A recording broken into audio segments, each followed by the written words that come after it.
The live wire is connected into the terminal labeled L.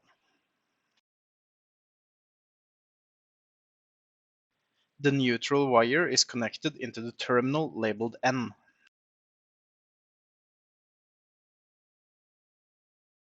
The neutral wire from the heating cable is inserted into the terminal labeled heating N. The live wire from the heating cable is inserted into the terminal labeled heating L. The two wires from the floor sensor is inserted into the two terminals labeled floor sensor. These does not have a plus or minus side. Mount the thermostat on the wall box. Then attach the plastic covers and you are done.